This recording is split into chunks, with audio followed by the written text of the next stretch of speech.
The Eddie Warrior Corrections Facility in Taft houses some 800 women. 80 inmates here take part in what is called the Regimented Treatment Program.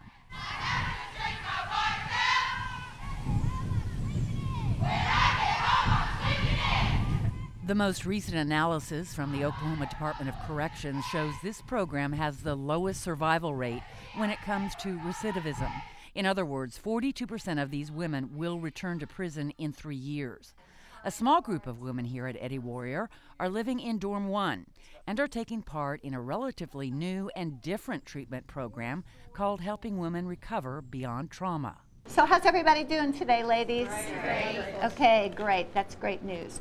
Okay, so Dr. Melanie Spector developed the program called HWR 4 years ago. about 63% of the women who enter Department of Corrections facilities have a assessed need for substance abuse treatment. And so what I've observed is that the majority of women that we treat for substance abuse issues also have a trauma issue. The women in this program attend 9 group therapy sessions a week for 4 months where they tackle their childhood trauma issues that contributed to their substance abuse and eventually led them to prison. Besides group meetings, each woman has 1 hour of individual counseling with highly trained specialists each week. During therapy, some of the women reveal secrets they have never told before. Lisa Lay says her father was a known drug dealer and that her father and mother divorced when she was 2 years old. She would remarry about 3 years later, at that point I was molested numerous times by my stepfather. I think there was a point in time of flashbacks of going in and seeing my mother would be in the bathtub and my stepfather would come home, supposed to have been at work. He was at the bar, push her up under, in the tub trying to drown her, and I would see these things, and for me to speak on that would be a bad deal for me. Early childhood sexual abuse is something many of these women have in common. At a very young age, I was molested by my stepfather over and over and over again, and then my mom's nephew also started molesting me. When I was 9 years old, I told my mom, and she took me to the doctor, and he said that I had never been penetrated, and so my mom called me a liar. I think the trauma that was in my life was being molested by my older brother and not getting love from my parents the way that I should as a child. 22-year-old Heather Bullock started dulling her pain with marijuana at age 13. The older that I got, it led to popping pills, Xanax, ecstasy, PCP, smoking powder. Lay says abusing methamphetamine became her way of coping. That way, if you don't sleep, you don't have the nightmares. It was my mentality for a long time. So you do methamphetamine, you don't sleep, you don't have to deal with it because you don't dream about it. You don't wake up with cold sweats. Dr. Spector says childhood trauma often sets up a person for a life of bad decisions.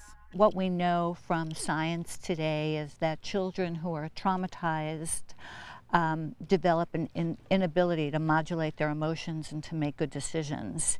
And then that inability to modulate emotion and to make good decision is exacerbated by the substance abuse.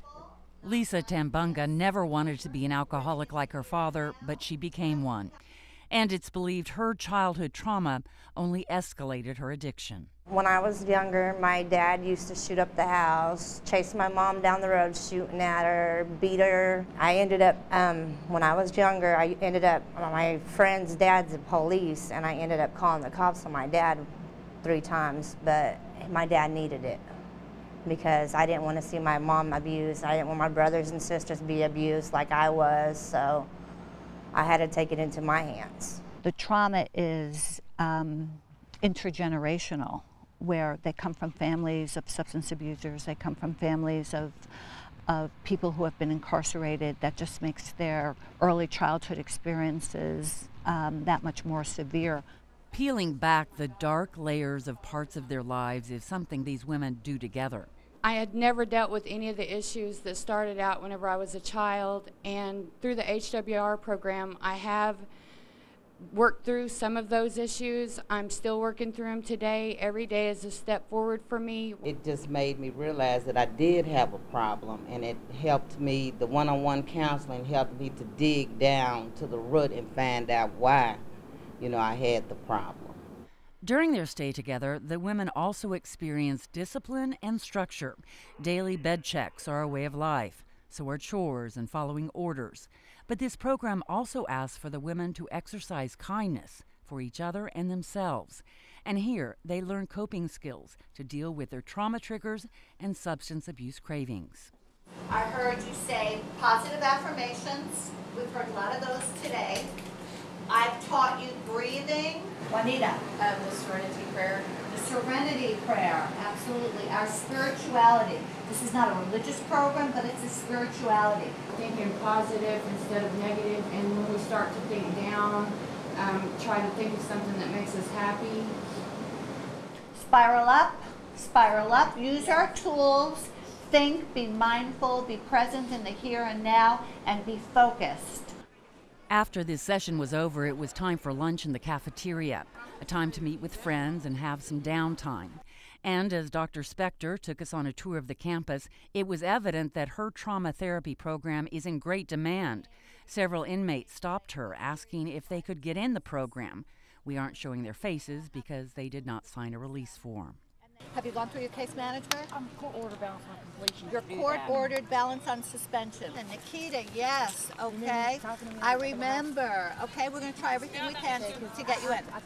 Right now, in this HWR program, there is only room to treat 60 women here and 60 at the Mabel Bassett Women's Prison near Oklahoma City each year.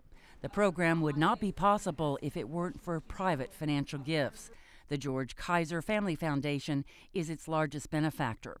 Money pays for the women's therapists, workbooks, reading materials, and we also have an early childhood program here funded by George Kaiser where we teach women about the attachment needs and their ability to stay attached to their children and their family while they're in prison. And we're hoping that all of this that we're giving them will reduce the likelihood of recidivism, and that's what it's all about.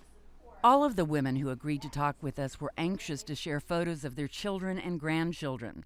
The child's happy faces give them hope.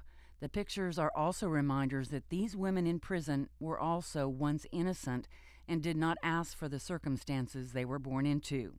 Keeping their children safe from abuse and from entering the cycle of addiction, crime, and prison are powerful motivators for the inmates to hopefully make profound changes in their thinking and behavior. I think when I go home in December that I will be on the right track for my kids and I will not come back here.